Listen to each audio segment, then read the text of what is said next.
All right, welcome to the Week 3 Forum. As I mentioned in the overview, this week we learned that there's a dark side to strong states. Just as innovative states can act as laboratories of democracy, discriminatory states can act as laboratories of oppression and experiment with policies intended to discriminate against minorities in their states. What factors contribute to that sort of tendency? That might form an interesting basis for discussion over the course of the week. In this context, Robertson mentions the Supreme Court's decision in the Shelby County versus Holder case, which was handed down in 2013, which struck down the pre-clearance requirements in the Voting Rights Act. So what was the rationale behind pre-clearance? First, let's clear the air.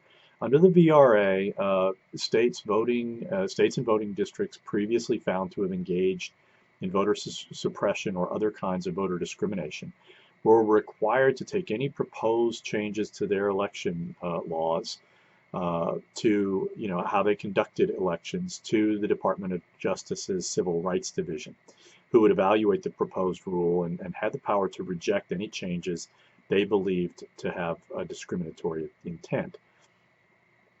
In his majority opinion, Chief Justice Roberts concluded that the VRA had largely succeeded and that pre-clearance requirements no longer, now posed an unnecessary burden on states' constitutional authority to conduct free and fair elections. Ruth Bader Ginsburg, in her dissent, contended throwing out pre-clearance when it has worked and is continuing to work to stop discriminatory changes is like throwing away your umbrella in a rainstorm because you're not getting wet. In light of the current state of American election law, whose argument do you think is more accurate or better? So, what can be done in instances where a state or states act with clear discriminatory intent? How does federalism facilitate discrimination? What are the mechanisms for preventing states from mistreating students or citizens? What are the mechanisms, when the federal government mistreats citizens or even non-citizens, as in the instances of undocumented immigrants who have been separated from their children? Robertson describes federalism as creating a double battlefield, which organizes around two questions. Should the government act on a particular issue? And provided that the answer is yes, should it be the state or the federal government that takes the lead in government action? When you look at a particular issue, what is the criterion for determining whether the federal or the state government should have precedence? One other issue, that's interesting to me is that Robertson addresses in this chapter the power of federalism to control and dissipate social movements. How does the Occupy Wall Street movement illustrate this effect? What are some of the examples of social movements that were effectively managed by the structure of American federalism? Do you think, for example, that the She Said movement is finding it difficult to maintain traction in the current environment? How does federalism serve to absorb and frustrate social movements like the She Said movement? What can we say about the influence of federalism on the American party system? One political scientist, the late great E. Schattschneider, observed that democracy is unthinkable, save in terms of political parties. How does federalism contribute to the kind of parties that emerged and have sustained themselves in the American political environment? Why do we just have a two-party system? When you think about the current political environment we're experiencing, how has federalism helped and hurt Donald Trump? How much does federalism contribute to Trump's control over Republican members of Congress? The insight here is that we're not a majoritarian nation. We are, because of federalism, there's really only one person elected by the entire country. So there are 438 majority people in the House, and there are another, 50 or 100 majorities in the Senate, which is to say they've won a majority of votes in their particular states or districts.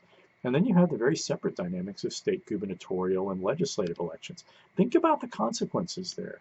The many different kinds of majorities that can emerge. Think about how parties emerged and evolved in the 19th century. What is the significance of Stephen Skowronek's claim that 19th century America was a state of courts and parties? I've got a couple of slides in this, for this chapter, that kind of lay out the meaning of Skowronek's phrase. In essence, the course of political development in the United States proceeded differently than in other modern states, where the European states developed an administrative, bureaucratic capacity and gradually expanded its electorate. We did the reverse in the United States. We expanded the electorate, which meant that the bureaucracy was exposed to, the consequences of electoral politics in its worst forms, in its most corrupt forms. So in the latter part of the 19th century, anti-corruption laws like the Pendleton Act attempted to remove the bureaucracy from the reach of parties. But we must remember that parties had a muscle memory for that kind of thing. So what are the consequences of that developmental path, and what role did federalism play again in the evolution of American political development?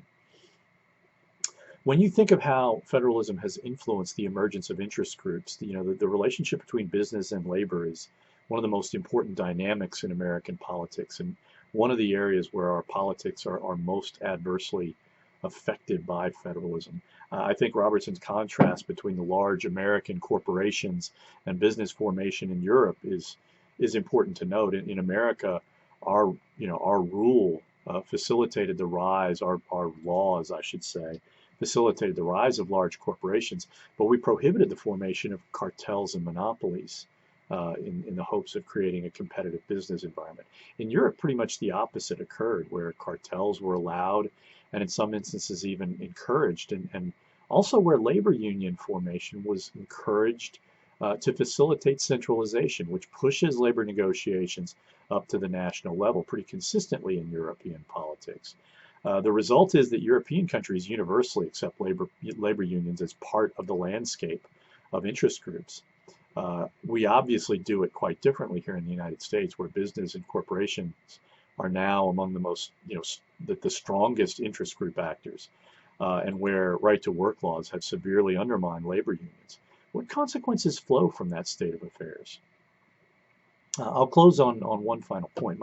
My basic intuition is, as it relates to politics, is that for democratic norms to prevail and to endure, interests need to exist in a rough balance, and government plays a role in sustaining that balance. Politics is competitive, and government should play the role of referee, ensuring that competition is fair and that when possible, the game should be geared to identify positive-sum, win-win types of games, as opposed to zero-sum, I win, you lose kinds of conflicts.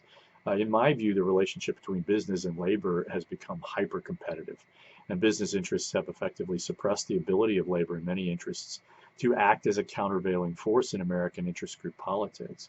As a result, business, exerts a disproportionate and, in my view, unhealthy influence over our politics. But that's just my view. You're free to argue with me. As always, if you have any questions, please don't hesitate to throw it out in the forum, or just email, call, or drop by my office. Let's have a great week of discussion.